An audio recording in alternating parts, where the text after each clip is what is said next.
Welcome back to The Last Call. I'm your host, Justin Holbrook.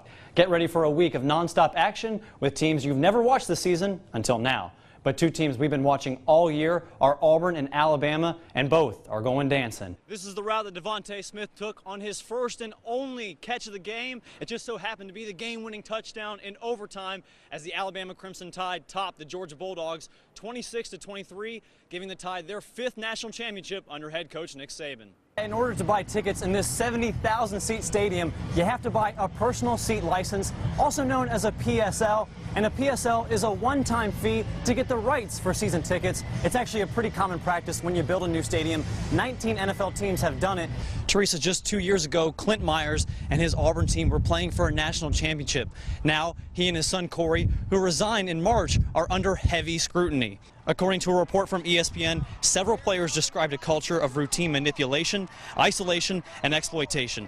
Auburn Athletics is saying Clint Myers retired, while the university claims it made staff changes, creating confusion on what the official stance is from Auburn. This game will determine the region championship. That's because Central is undefeated at 9-0, and if you notice, I recruited some guys to make me look better. From the 1993 state championship team, I've got Griff Gordy. He was the quarterback, right, sir? We've got Mr. Brandon Johnston, and of course we've got Scott King, but the man of the hour is Mr. Wayne Trawick. Coach, you were the only coach to lead a team to a state championship here at Central. What was so special about that team? To help them get through that grueling schedule, the Tigers are going to rely on junior pitcher Casey Mize.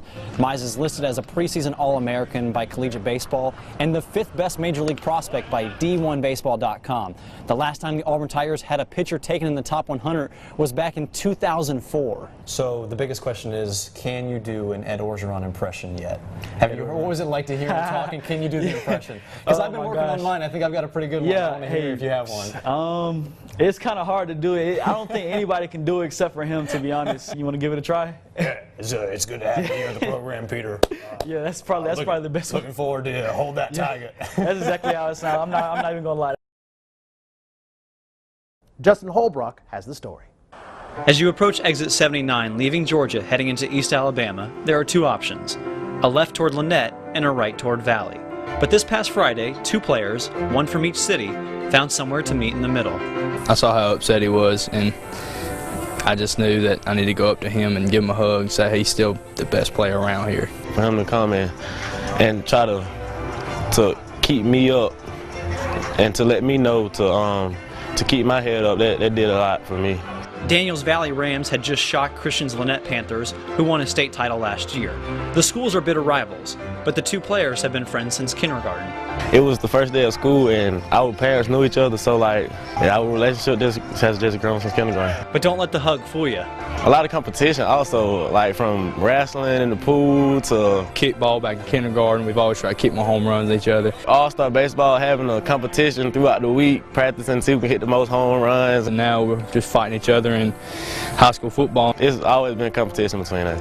3 years ago, Christian's dad Clifford took the head coaching job at Lynette, putting a bridge between their friendship. We talk all the time still. It's not that hard for me, but you'd think it would be because we're rivals and all that kind of stuff. But no matter where you go or anything, you still have friends.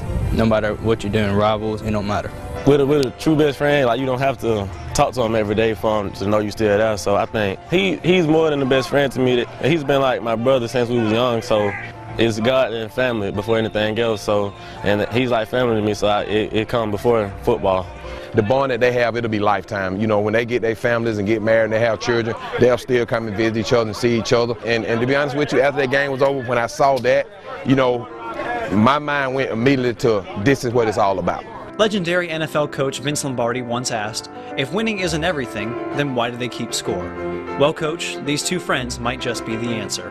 Reporting on your side, Justin Holbrook, News 3 Sports. In Warm Springs, Georgia, you'll find the town's most known site, Roosevelt's Little White House. It was the personal retreat of our 32nd president, Franklin Delano Roosevelt. Just down the road, you'll find another retreat for a group of athletes called the West Georgia Wolverines. Off the sideline, 1, 2, 3, Wolverines! And into the game. That's the team motto for the West Georgia Wolverines. You just get used to the chair. It's almost like it's not there, like you're just using your legs. Some wheelchair athletes can walk, but they all have a physical disability preventing them from playing a stand-up sport. The one player on the Wolverines confined to a wheelchair Block for him! is also the team's leader. I try and look for people that are struggling, people that look like they're having a hard time with their disability, or people that have just newly found their disability. Logan was once one of those kids dealing with his disability after a car accident left him without the use of his legs. That was perfect pass. I was 5 when I was put in the wheelchair, so I didn't really have too much to do around anymore until Coach Matt came and found me. I learned how to serve. In fact, I'm one of the ones who forgot how to say no. Coach Richard McIntyre, or Coach Mac as the players call him, took over the team back in 2001. His original plan was just to coach for a few months until the team could find a replacement coach. Well, 17 years later, he's still the head coach of the Wolverines and still loves every minute of coaching this team. After that season, I was hooked. Pick them up down here, but stay with your man. Coach Mack served in the Vietnam War and started teaching physical education in Meriwether County in 1972, where he stayed until retiring 35 years later. One of the biggest things is to get kids who qualify to get in a chair. They're afraid of being ostracized for being in a chair. What would you be missing out on if this wasn't here? Sports in general. I've made a lot of great friendships playing for this team. It all starts with taking that first spin on the court. I think all of us have helped each other grow. And we've had kids that were bullied, kind of depressed over their disabilities and stuff. And I mean, by the time they end up leaving here, it's all gone. I mean, that's so great to see somebody succeed who didn't think they could. He's a diehard fan, but above all, He's a hugger and a kisser. if you meet him, you'll always remember one thing. His smile and laughter is so contagious. He just puts a smile on your face, man. It's Bill was diagnosed with a mental disability at 2 years old, and doctors said he would never function on his own. against all odds. Bill has lived on his own in his apartment and functioned on his own. But he's never truly alone. Shoot, you call my mom mom and my sister sister, so like Bill is definitely part of our family. And he considers the whole town part of his family. How are you, buddy? Fine. Good, good. I'm your buddy, huh, Bill? Yeah. Gahanna Lincoln found a way to return the love in 2004 when it started the Bill Withrow Award. I would give up any other award, anything else, just for Bill's award. Students like Kathleen must submit an essay answering one question. What does Gahanna Bill mean to you? That's probably your favorite day of the year, isn't it? Oh, yeah. Yep. Only one boy and one girl get the award, but everyone in Gahanna gets this message from Bill. Love you, buddy. Love you, buddy. It's that voice that led to this. Please welcome Mr. Leo Welch. Don't tell the Blue Jackets I'd be here whether they let me sing or not. You know, I love hockey and I love this team. To the team, his voice means one thing. You know you're home. You know, it's Leo's a big part of what we do here. That's the first moment that the crowd's really fired up and ready to go. In the arena, he's a celebrity.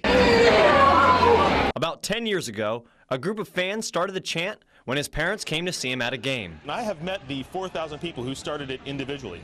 And you know what? Maybe they did all start on the same night. I don't know. But it really has taken off. Another thing that's taken off, this t-shirt from Homage. The company reached out to Leo during the Jackets' unbeaten streak in December, and from there, it's been all uphill for Leo and for the Jackets. It was all pretty surreal, actually. I mean, it's pretty strange. My dad asked me when the fall line comes out what he should expect to be purchasing. He runs a nursing home, but his office is on the ice. After 14 years, it's still about watching hockey and seeing friends. Hey, brother, what's up, man? At the end of the day, the best part is getting to come and see free hockey. I mean, that's my compensation for doing this. So, I mean, that's free season tickets. You kidding me? For singing one, maybe two songs? It's a pretty good deal.